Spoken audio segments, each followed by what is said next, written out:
Hello बच्चों, कैसे हो सभी। Good evening to all. और सभी अच्छे होंगे। हमने जो कल वीडियो दिया था ना हमें, वो 45 क्वेश्चन का लास्ट क्वेश्चन था हमारा, है ना। ये वाला क्वेश्चन हमने किया था। तो आज हम इसी क्वेश्चन से आगे हम चलेंगे। तो शुरू करते हैं हमारा वीडियो। क्वेश्चंस को देखते रहिए और घर पे भी आप प्रैक्टिस करते रहिए। आपके लिए काफ़ी इम्पोर्टेंट ये अच्छा रहेगा ये, ठीक है ना। तो आगे शुरू करते हैं 45 के बाद। लो जी, क्वेश्चन नंबर आपका 46 है। आप जानते हो कल हमने जो वीडियो दिया था वो हमारा VSEPR पे था। VSEPR और हाइब्रिडाइजेशन के ऊपर था, है ना। तो हम वही आगे कंटिन्यू कर रहे हैं। तो शुरू करते हैं हमारा पहला ये 46 नंबर क्वेश्चन, यानी आज का पहला क्वेश्चन कह रहा है निम्नलिखित युग्मों में से कौन सी दोनों स्पीशीज समसंरचनात्मक नहीं है। क्वेश्चन को आराम से समझिए। क्या कहना चाहता है, ये कहना चाहता है कि इन नीचे जो ऑप्शन दिए हुए हैं इन सब में दो दो चीज़ें दे रखी है, दो दो अणु दिए हुए हैं और उनकी समसंरचनात्मक नहीं है, ये पता करना है, ठीक है। इसका मतलब जब आप संरचना निकालोगे तो सभी की तो समान निकलेगी और किसी एक जोड़े की समान नहीं निकलेगी, उसकी पहचान करनी है। समझ गए। तो हम क्या करते हैं, सबसे पहला ऑप्शन लेते हैं SiCl4 का, SiCl4, बिल्कुल सही बात, SiCl4 लेते हैं और PCl4 प्लस का ले लेते हैं, ठीक है जी। शुरू करते हैं। तो हमारा ये देखिएगा SiCl4, सिलिकॉन की बात करें, सिलिकॉन कौन से नंबर पे आता है, एटॉमिक नंबर होता है आपका 14। तो 14 का क्या लोगे, 4 नंबर, आप देख पा रहे हो इसमें सिलिकॉन के बाह्यतम कोश में 4, तो 4 ले लिए। क्लोरीन के 4, तो 4 ये हो गए, 4 और 4 कितने हो जाएंगे, 8। 8 में 2 का क्या लगाओगे, भाग, तो आंसर कितना आएगा, 4। 4 होने पे संकरण कल ही बात बताई थी, 2 होने पे Sp, 3 होने पे Sp2, 4 होने पे Sp3, है ना। ऐसे करा था एक एक करके। 5 होने पे Sp3D और 6 होने पे Sp3D2। और संरचनाएं कैसी थी, सबसे पहले रेखीय होती है, त्रिकोणीय समतलीय होती है, चतुष्फलकीय होती है, ऐसे त्रिकोणीय बाईपिरामिड होती है ना। ऐसे करते हुए अष्टफलकीय और वैसे आती है। तो यहाँ पे Sp3 आपका आंसर आ गया। Sp3 होगा तो संकरण के हिसाब से इसकी संरचना क्या होगी, चतुष्क फलकीय होगी, है ना। वही PCl4 प्लस की बात करें, देखिएगा तो PCl4 प्लस है तो P क्या होता है, फास्फोरस। फास्फोरस आता है 15 नंबर पे, 15 का रहेगा 5, आप देख पा रहे होंगे 5। और क्लोरीन 4, तो 4 का 4। और आप तो कभी पहले भी बताया था कि अगर किसी के ऊपर प्लस का निशान हो तो आप घटा दीजिएगा और माइनस का निशान है तो प्लस कर दीजिएगा। यहाँ पे प्लस लगा हुआ है इसलिए यहाँ माइनस किया गया। तो 5 + 4 9 और 9 में से 1 घटेगा 8, 8 में 2 का भाग लगेगा 4 और 4 का आंसर आ गया Sp3। दोनों ही Sp3 आ गया, यानी चतुष्फलकीय की संरचना यहीं पे हमारी, अच्छा नहीं है बता रहा, Sp3 है, ओके जी ओके, ठीक है। इसका मतलब हम दोनों का Sp3 आ रहा है। दूसरा है हीरा और सिलिकॉन कार्बाइड, ये तो आपका डायरेक्ट ही हो जाता है, हीरा में Sp3 होता है, सिलिकॉन कार्बाइड बिल्कुल। अब हमारा आंसर रहता है NH3 की बात करते हैं। अमोनिया के लिए निकालो, तो अमोनिया के लिए आपको पता है, तो अमोनिया नाइट्रोजन के बाह्यतम कोश में 5, अमोनिया के हाइड्रोजन के 3, 3 5 3 8, 8 में 2 का भाग, Sp3 आ रहा है इसका भी। फिर PH3 के लिए निकालोगे, तो PH3 के लिए निकालना है तो P होता है 15, 15 का 5, समझ पा रहे हो ना। और हाइड्रोजन के 3, 15 3 8, ये भी सेम है, यानी इन सब का सेम ही निकल रहा है। अब हमारा ऑप्शन रह गया D। तो डी में चेक करते हैं, डी है XeF4। आपको पता है XeF4 क्या है ना, Xe जो है वो जिनोन होता है और जिनोन एक अक्रिय गैस और अक्रिय गैस के बाह्यतम कोश में कितने होते हैं, 8। और फ्लोरीन कितने, 4, 8 4 12, 12 में 2 का भाग, आंसर आएगा 6।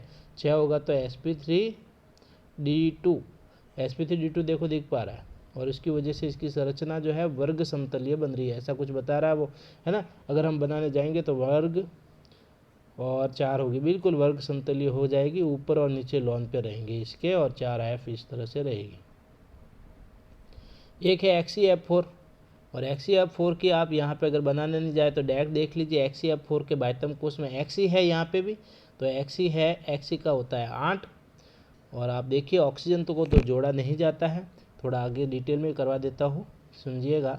XeO4 है, Xe तो अक्रिय गैस है, इसके बाह्यतम कोश में 8, ऑक्सीजन का गिना नहीं जाता न, इसलिए इसका रहेगा 0, और न प्लस है न माइनस है, उसका भी रहेगा 0। सिर्फ 8 में 2 का भाग दोगे 4 आएगा, उत्तर आएगा Sp3। समझ गए होंगे। तो इसका मतलब सभी के लिए सेम सेम आ रहा है, बस डी ऑप्शन ऐसा है जिसमें एक तो आ रहा है sp3d2, एक का आ रहा है sp3, है ना, इसका sp3d2 और इसका sp3, इसलिए ये अलग अलग रहेगा। आगे बढ़ते हैं, थोड़ा फास्ट करेंगे, संरचनाएं सामने दे रखी और डायरेक्ट ही आंसर फटाफट करने की कोशिश करेंगे, है ना, क्योंकि लंबा हो जाता है, बहुत ज़्यादा वीडियो लॉन्ग जाता है, ठीक है, लेंथ ही तो ज़्यादा कोई काम का नहीं है। फिर आगे बढ़ते हैं, 46वां सवाल है, 46वां हो गया, डी आंसर था। 46वां सवाल देखते हैं, निम्नलिखित स्पीशीज में से किसका आकार समतलीय त्रिकोणीय है। समतलीय त्रिकोणीय कब कहते हैं, ऐसे इस तरह से समकोणीय त्रिकोणीय होता है, बीच में एकदम बीच में जो आपका केंद्रीय परमाणु रहेगा जो भी होगा वो, और है ना, ये थोड़ा आगे पीछे हो गया, सॉरी, तो त्रिकोणीय होता है, ध्यान रखिएगा इस तरह से, और ये 120 डिग्री का कोण बनाएगा। तो हमको करना क्या है, यहाँ N3 NO3 माइनस NO2 और CO2, इन सबको हमें क्या करना है, इनका भी क्या निकालना है हमें, संकरण, और संकरण से क्या निकलेगी, संरचना, है ना। शुरू करें, देखिएगा N3 दे रखा है एजाइड, है ना, तो एजाइड के लिए आपका देखो 5 बाह्यतम कोष, देखो 3 नाइट्रोजन है, समझना 3 नाइट्रोजन है ना इसमें, तो ये एक नाइट्रोजन केंद्रीय परमाणु का काम करेगा और बाकी दोनों है वो पार्श्व परमाणु होंगे। तो नाइट्रोजन के बाह्यतम कोष में कितना हो गया, 5, नाइट्रोजन को गिना जाता नहीं है तो माइनस की जगह प्लस आ जाएगा खाली, 5 और 6, ये 6 में 2 का भाग sp2, सीधा देखिए sp2 पत्र दिख रहा है, संरचना भी आपको देख पा रहे होंगे, ये ऊपर की तरफ बनी हुई है ना। फिर इस बार sp2 आ रहा है, और sp2 की संरचना कैसी होती है आपको पता ही हो, त्रिकोणीय होती है, पर 3 जन ही है, अगर हम 3 कोणीय बनाने भी जाए तो ये तो इस तरह से बनेगी नहीं, थोड़ा समझिएगा कि हमारे पास में चीज़ें ही 3 है, ये इस तरह की, हमें चाहिए त्रिकोणीय, है ना, तो त्रिकोणीय ऐसे नहीं बनती, इस तरह से बनती है, बीच में हमारा कोई केंद्रीय परमाणु रहता तो फिर हमारा कम से कम 4 एटम तो होने चाहिए, तो लॉन पेयर वगैरह काम करेगा, तो यहाँ पे होगा नहीं। चलो देखते हैं, आगे बढ़ते हैं, आपका आंसर डायरेक्ट ही NO3 दिख रहा है, देखो चित्र के अनुसार देखा जाता है NO3 माइनस दिख पा रहा है, इसकी देखो त्रिकोणीय ऑटोमेटिक समझ में आ रही होगी आपको, बाकी में तो बन ही नहीं रहा, CO2 सीधी रेखीय दिखा रहा है, इसमें आपकी कोणीय दिखा रहा है, बस आंसर NO3 माइनस है। आप अगर डिटेल में देखना चाहते हो तो इसको ध्यान से आप देख लीजिएगा कैसे संकरण निकाला है, कौन सा आएगा, इस तरह से, ठीक है जी। आगे बढ़ते हैं, 48वां कह रहा है XeF2 निम्न में से किसके साथ समसंरचनात्मक। देखो ऐसे क्वेश्चन कैसे आते हैं, पहले तो इसने कह दिया कि ये किसके साथ समसंरचनात्मक है, तो पहले तो हमें क्या करना पड़ेगा कि XeF2 की संरचना निकालनी पड़ेगी, फिर इन सब की भी देखनी पड़ेगी, तो जो से मैच करेगा वो इसका आंसर है। थोड़ा देखिएगा, पहले हम देख लेते हैं XeF2 को, थोड़ा फास्ट हो, XeF2 देख पा रहे हो, XeF2 में जिनोन के लिए होता है बाह्यतम कोष में 8, फ्लोरीन के 2, 8 और 2 10, 10 में 2 का भाग 5, sp3d2, कौन सी संरचना बता रहा है, रेखीय बता रहा है, क्योंकि 2 लॉन पेयर रह गए, ये वाला और ये वाला लॉन पेयर है, तो हमारे पास में सिर्फ बीच में रहेगा Xe, एक ऊपर F और एक नीचे F, रेखीय बनेगी। तो हमें ये पता चल गया कि हमारा जो क्वेश्चन है XeF2 रेखीय है, दूसरा और ढूंढना है, तो पहला ऑप्शन है ICl2 देख पा रहे हो, आयोडीन है, आयोडीन है आपके हेलोजन है, हेलोजन के बाह्यतम कोष में 7, क्लोरीन के 2, और माइनस की जगह यहाँ माइनस लिखा हुआ है तो माइनस की जगह प्लस करोगे तो टोटल इसका भी आंसर यही रेखीय आ रहा है। तो पहला और पहले का सीधा संबंध दूसरे से ही आ रहा है आपका, ठीक है ना। बाकी के देखो ये चतुष्फलक की संरचना आ रही है, इसकी रेखीय आ रही है, इसकी चतुष्फलक की आ रही है, हमारी रेखीय आ रही है, पर देखो इसमें सिर्फ ये वाला रेखीय जिसमें लॉन पेयर नहीं है, जबकि ICl2 की संरचना और XeF2 की संरचना बिल्कुल मैच कर रही है, बिल्कुल 2 लॉन पेयर इसमें भी है, इसमें भी है, तो दोनों सेम है बिल्कुल, इसलिए ICl2 आंसर रहेगा। समझ गए होंगे, इस स्ट्रक्चर को आप वापस देख सकते हो आप, है ना, ठीक है। आपके लिए थोड़ा बैक कर लेता हूँ, बाद में अगर हो आराम से देख लेना। चलो जी आगे बढ़ते हैं, 49वां क्वेश्चन कह रहा है निम्न स्पीशीज में से जिसके केंद्रीय परमाणु के चारों ओर 3 आबंध युग्म और 1 एकांकी इलेक्ट्रॉन हो। देखो क्या कह रहा है, आबंध युग्म का मतलब बॉन्ड पेयर देखना है, बॉन्ड पेयर का मतलब कितने बंध है, तो हमने कह रहा है 3 बंध होने चाहिए, और लॉन पेयर कितने होने चाहिए, सिर्फ 1, इसका मतलब इनकी भी तो संरचना बनानी पड़ेगी। और एक बात बता देते हैं कि कई बार क्वेश्चन जब आता है ना तो हमें डायरेक्ट समझ में आ जाना चाहिए, H2O के अंदर देखो ये वाली संरचना होती है, इसमें बंध ही 2 है, एक ये वाला एक ये वाला, जबकि ये 3 बंध कह रहा है क्वेश्चन गलत, यहाँ सही बता रहा है, 3 बंध तो मिल गए 1 2 3 BF3 में, और 3 बंध मिल तो गए हैं पर इसमें लॉन पेयर नहीं है, ये भी नहीं आएगा। समझ पा रहे हो। अब बात करते हैं इसकी बात, जो कह रहा है NH2 माइनस, NH2 की माइनस में देखो एक बंद ये दिख रहा है, एक बंद ये दिख रहा है, पर ये दो, एक लोन पेयर है, ये भी लोन पेयर, दो लोन पेयर नहीं पूछा, लोन पेयर एक ही बताया, तो ये भी गलत है। PH3 में देख लो, P दिख रहा है, तीन ये आपके बॉन्ड पेयर हो गए, बॉन्ड पेयर का मतलब बंधन युग्म Cl Cl और Cl, और ऊपर एक लोन पेयर है, बिल्कुल PCl3 माइनस PCl3 वाला आपका यहाँ पे एक्यूरेट रहेगा। नेक्स्ट 2012 में आया हुआ क्वेश्चन लेके जा ले, क्वेश्चन नंबर 50 है। ओके जी, आगे बढ़ते हैं। क्वेश्चन नंबर 50 क्या कह रहा है 50 वाला, देखिएगा। निम्न में से कौन सा युग्म समसंरचनात्मक होगा, अर्थात जिसका आकार और संकरण एक ही, आकार की जगह आकृति कर देना, ठीक है ना, ज्योमेट्री संकरण, पहले संकरण निकाल दो फिर संरचना निकाल दो। तो देखो दोनों ऑप्शन में पहला है BCl3 BrCl3। देखिए सब क्वेश्चन आपके संकरण पे आ रहे हैं, तो अगर आपकी प्रैक्टिस हो चुकी है तो आप खुद भी कर सकते हो, है ना। तो एक बार ट्राई ज़रूर करिएगा, नहीं होते हैं तो मुझे कमेंट जरूर करिए, मैं नया वीडियो और बना दूंगा। आज इस पे ये लास्ट वीडियो होगा, कि क्वेश्चन तो बहुत सारे हैं पर सब एक जैसे आ रहे हैं, संकरण निकालने के और संरचना निकालने के।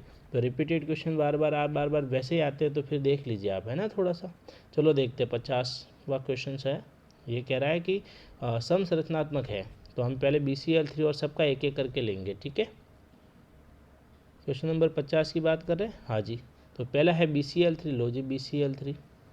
दूसरा BrCl3 माइनस, बी बोरॉन के बाह्यतम कोष में 3, क्लोरीन के 3 6 में 2 का भाग 3, 3 का उत्तर sp2 त्रिकोणीय समतलीय। वही Br है हैलोजन, हैलोजन के बाह्यतम कोष में 7, क्लोरीन के 3, माइनस की जगह प्लस, और 7 3 11 10 और 1 11 हो रहा है, ये तो 11/2 हो रहा है, ये तो अधूरा क्वेश्चन है, ये तो कैंसिल ही कर दो। फिर आगे बात करते हैं NH3 की। अमोनिया का पीछे करके आया sp3 और पिरामिड संरचना है, और NO3 की sp2 संरचना है। देखो दोनों ही सेम ही नहीं आ रहा, तो कैसे आंसर होगा, बी भी नहीं होगा। फिर NF3 और BF3 की बात करें, NF3 की संरचना है आपका sp3 चतुष्फलकीय होगा, टेट्राहेड्रल, और BF3 जो है उसके 3 आंसर आ रहे हैं, तो इसका sp2, देखो sp3 और sp2 दोनों ही अलग आ रहे हैं, तो इसका आंसर वैसे होता ही नहीं, ये भी नहीं है, ये भी नहीं है, बचा ये फिर भी करके देखेंगे हम। BF4 है, बोरॉन के बाह्यतम कोष में 3, फ्लोरीन 4, माइनस की जगह +1, 8 में 2 का भाग 4, 4 में चतुष्फलकीय हो गया। फिर भी NH4 प्लस, NH4 के बाह्यतम कोष में 5, नाइट्रोजन के, हाइड्रोजन 4, माइनस के प्लस है तो -1, 9 में से 1 गया 8, 8/2 sp3 और चतुष्फलकीय, देखो दोनों चतुष्फलकीय भी है, sp3 भी है, इसलिए आंसर ये रहेगा, ठीक है, चौथा ऑप्शन। 51वां क्वेश्चन कर लेते हैं एक बार आपके लिए, पढ़िए एक बार, कि निम्नलिखित आयनों में से वे कौन 2 आयन हैं, ये इतने सारे आयन दे रखे हैं, इनमें से 2 को आपको चूज करना है, जिनकी ज्यामिति को समान ऑर्बिटल के संकरणों से समझाया जा सकता है। यानी 2 का यहाँ जोड़ा बना हुआ है, ठीक है जी, और 2 के जोड़े में आपको देखना है कि किसका संकरण सेम है, पहले सबका निकालना ही पड़ेगा। यहाँ देखो NO2 का निकाला हुआ है, आप एक बार देख लीजिएगा, sp2, NO3 माइनस का भी sp2, इसका sp3 और इसका sp3, है ना, निकालना आता ही होगा अभी तो, ठीक है। एक बार देख लीजिएगा, पूरा करके लिखा हुआ है वहाँ पे। अब देखते हैं पहला ऑप्शन कौन सा है, ए वाला, NO2 माइनस और NO3, NO2 माइनस और NO3 दोनों का संकरण सेम है, आंसर हमें तो पहले ही मिल गया, इन दोनों में sp2 आ रहा है, इसलिए आंसर यही होगा। फिर दूसरा देख लेते हैं, ये कह रहा है NO4 माइनस, NO4 माइनस तो ऑप्शन में नहीं दिया, कैंसिल करो। HCN के लिए sp संकरण पूछ रहा है यहाँ पे, राइट, और NH2 माइनस में sp3, दोनों ही अलग है, ये भी कैंसिल। NO2 और NO2 का है sp2 और NH2 माइनस का sp3, दोनों ही गलत है, इसका मतलब पहला ऑप्शन बिल्कुल एक्यूरेट ही था। और 52वां क्वेश्चन देखें, ये कह रहा है किसके केंद्रीय परमाणु में sp3 होगा। अब sp3 नहीं है, ठीक है ना, होगा नहीं है। NH4 प्लस पीछे देखा है 5, बाह्यतम कोष में नाइट्रोजन के 5 + 4 9, 9 में से 1 गया 8, 8 में 2 का भाग दोगे sp3 आएगा, CH4 का sp3 होता है। बोरॉन के बाह्यतम कोष में 3, 3 और 4 7, 7 और 1 8, 8 ये भी आएगा, ठीक है ना।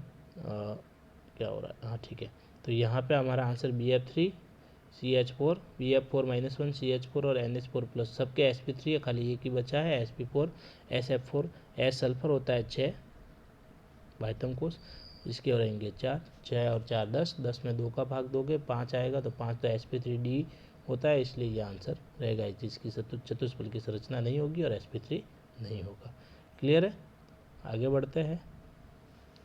है क्या क्वेश्चन? अच्छा, आपके लिए कुछ क्वेश्चंस रखे हैं मैंने, अगर आप चाहो तो इसको एक बार मैं थोड़ी देर के लिए यहाँ 2 सेकंड के लिए पॉज करता हूँ। ठीक है, इसको अगर आप चाहो तो एक बार ऐसे देख लेना। और क्वेश्चंस 2004 में आया हुआ है, 2004 में 2004 2004 2 1 1 1 सब संकरण पर आधारित है।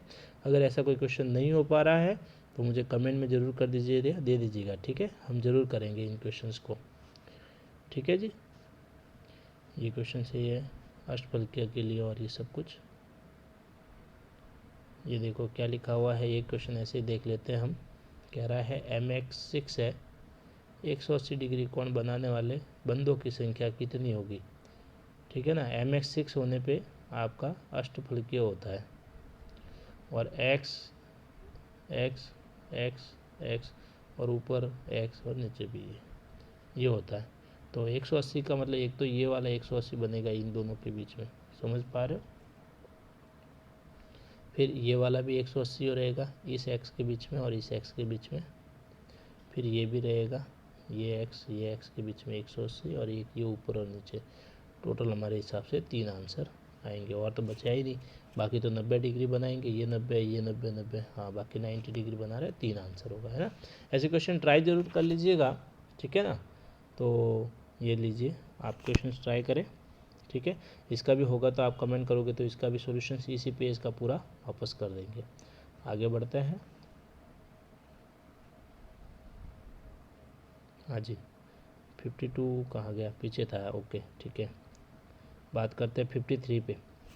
53 पे क्वेश्चन देखिएगा क्या कह रहा है। NO3 माइनस और H2O प्लस, तो नीचे दिए गए गुणधर्मों में आपको बताना सही क्या है। तो NO3 के संकरण देखो यहाँ निकाल दिया, sp2 है, समतलीय त्रिकोणीय समतलीय कह रहा है, और H3O प्लस की चतुष्फलकीय कह रहा है। दोनों की सेम नहीं लग रही है, और संकरण तो sp2 और sp3 आ रहा है, और संरचना एक की समतलीय एक की चतुष्फलकीय। न तो संकरण समान है न इनकी संरचना समान है। देखते हैं क्या कहना चाहता है आगे।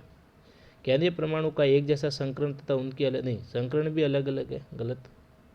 समसंरचनात्मक, संरचना भी चतुष्फलकीय और समतलीय, ये भी गलत। समसंरचनात्मक, गलत। केंद्रीय परमाणु की भिन्न संकरण है, बिल्कुल एक का sp2 है एक का sp3 है, और दूसरे का संकरण और संरचनाएं अलग अलग, बिल्कुल ये आंसर है। न तो संरचना सेम है न ही संकरण। 53 के बाद 54 वाला करता है, पढ़िएगा आराम से।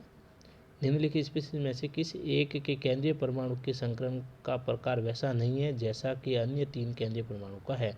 यानी इन तीनों में से किसी चारों में से 3 का तो सेम है और बाकी एक का नहीं है, तो निकालना ही पड़ेगा। देखो sp3d sp3d sp3d और ये बीच वाला है जो sp3d2 आ रहा है, तो ये आंसर है। ठीक है, आप आराम से देख लीजिएगा, निकालना तो अब आ ही जाएगा। आगे बढ़े तो क्वेश्चन नंबर 55, और ये सबसे इम्पोर्टेंट क्वेश्चन लग रहा है मुझे। चलो जी देखते हैं क्या कहना चाहता है क्वेश्चन। क्वेश्चन कह रहा है हमारे पास में, कह रहा है कि आबंध कोण का सही बढ़ता क्रम। आबंध कोण जानते हो, केंद्रीय परमाणु जो होता है ना, उससे जुड़े हुए 2 परमाणुओं के बीच का कोण आबंध कोण कहलाता है। तो यहाँ आबंध कोण की बात करें तो ये 3 संरचनाएं दे रखी है, एक तो Cl2O, एक ClO2 एंड एक ClO2 माइनस। यहाँ संरचना देख पा रहे होंगे 1 2 3। इस संरचना में देखिएगा 2 Cl है और 2 ही लॉन पेयर है, तो लॉन पेयर ज़्यादा पुशिंग करेंगे, और सिंगल बंध से जुड़ा हुआ इसलिए 111 डिग्री बता रहा है, और इसके भी 118 बता रहा है, यानी 111 118। और बीच वाले का जो लिखा हुआ है ClO2 माइनस का, वो इसके लॉन पेयर के जो प्रतिकर्षण की वजह से थोड़ा इनके बीच में आएगा, यानी लगभग 115 रहेगा। तो आप देख सकते हो कि ClO2 सबसे ज़्यादा होता है, ClO2 सबसे ज़्यादा, फिर रहेगा ClO2 माइनस, और फिर C आंसर रहेगा इसका। तो ये संरचना के आधार पर है। ठीक है जी, आगे है तो नहीं है अभी। ठीक है ना, ये क्वेश्चन कर रखे 57 58, आप चाहो तो ऐसे ही करवा देते हैं। देखिए क्या लिखा हुआ है, केंद्रीय परमाणु में sp3 संकरित है, sp2 संकरित BF3 NO2 NH2 और H2 देख लो। इसमें BF3 में कौन सा होता है, बी बोरॉन के बाध्यम कोष में 3 प्लस F के 3 6, 6 में 2 का भाग हो गया 3, 3 में sp2 ही आएगा बिल्कुल। फिर NO2 माइनस नाइट्रो ऊपर किया हुआ है ना, आप देखना 5 है और नाइट्रोजन के बाध्यम कोष में 5 और O2 का कुछ नहीं जुड़ेगा, माइनस की जगह प्लस 6, इसका भी sp2 आ रहा है। फिर NH2 5 प्लस 3 8 sp3 आ रहा है, इसका नहीं है और जल का नहीं है, यानी ये और ये इनके दोनों के sp2 है, जिसमें ये दोनों लिखे हुए वो इसका आंसर होगा NO2 माइनस और BF3 आंसर। ठीक है जी। अब देखो ये भी क्वेश्चन वैसे ही है। 2 प्रजातियां देखनी है जिनकी संरचना कैसी है, समान। संरचना तभी निकाल पाओगे जब संकरण आएगा। अब लास्ट क्वेश्चन ये कह रहा है कि जाति के रेखिक आकृति की है, रेखिक किसकी है ना। तो आप रेखिक देखना जिस पे लॉन पेयर नहीं होना चाहिए। लॉन पेयर मेरे हिसाब से ओजोन पे तो होता ही है, SO2 पे भी होता है। ये देख लेते हैं, इस क्वेश्चन को करना बहुत ज़रूरी है, बढ़िया क्वेश्चन है, देखते हैं भाई। तो SO2 की बात करें, SO2 सल्फर के बाध्यम कोष में कितने 6 है ना, और बाध्यम कोष में 6 है और ऑक्सीजन का तो जुड़ेगा ना, 3 आएगा sp, तो sp2 होगा और sp2 में सल्फर और ऑक्सीजन 2 ही है हमारे पास, तो 2 ऑक्सीजन, एक इधर रहेगी एक इधर रहेगी और एक जो है वो लॉन पेयर रहेगा। तो ये तो आपकी कोणीय संरचना बन रही है ऐसे, या वी आकार की। ओजोन की आपने कई बार पढ़ी होगी है ना, इस तरह से हमारी एक संरचना पाई जाती है, तो ये भी कोणीय बन रही है। NO2 वाली देख लेते हैं, NO2 माइनस और NO2 प्लस, ये अच्छी इंपॉर्टेंट है। पहले हम NO2 प्लस लिख लेते हैं। नाइट्रोजन के बाध्यम कोष में 5 प्लस है तो करोगे माइनस, इनका आएगा 4, 4 में 2 का भाग 2, तो sp रहेगा और sp रहेगा तो रेखीय होनी चाहिए। वापस देख लीजिए, 5 प्लस है तो माइनस, 4 sp प्लस है ना, हाँ रेखीय होनी चाहिए। अब एक बार इसकी भी देख लेते हैं, NO2 माइनस की, NO2 माइनस और NO2 माइनस करोगे तो इसके बाध्यम कोष में 5, ऑक्सीजन का माइनस की जगह प्लस 6, 6 में 2 का भाग 3, 3 होगा sp2, sp2 हमारा त्रिकोणीय होना चाहिए था, इसका मतलब इसमें नहीं रहेगा, इसमें डॉट रहेंगे। ठीक है, हमारा आंसर NO2 प्लस होगा, क्या होगा NO2 प्लस ही होगा। ठीक है जी, NO2 प्लस रखना है हमें, NO2 प्लस। तो आज का वीडियो यही समाप्त करते हैं, काफ़ी लंबा वीडियो बना पर आपके संकरण पर पूरे टॉपिक ऑलमोस्ट कर चुका हूँ मैं, बहुत सारे क्वेश्चंस करवा दिए हैं। ठीक है, और अभी जो नेक्स्ट वीडियो आएगा वो हमारा एक तो VBT पे रह गया है, वैलेंस बॉन्ड थ्योरी, संयोजकता बंध सिद्धांत, और एक MOT पे रह गया है, मॉलिक्यूलर ऑर्बिटल थ्योरी। फिर ये टॉपिक कंप्लीट हो जाएगा। 10 दिनों से जो हम टॉपिक डाल रहे हैं ना, ऑलमोस्ट 10 दिन हो गए होंगे मेरे हिसाब से, 8 से 10 दिन हुए, तो उनमें हमने ये टॉपिक पूरे केमिकल बॉन्डिंग के किए हैं। ठीक है, तो आप VBT और MOT पे 2 वीडियो और आएंगे, एक VBT पे हो जाएगा और एक MOT पे। देखते रहिए इस चैनल को और ज़्यादा से ज़्यादा शेयर करिए। थैंक यू फॉर वॉचिंग, और सब्सक्राइब ज़रूर कर लेना नहीं किया हो तो चैनल। Thank you.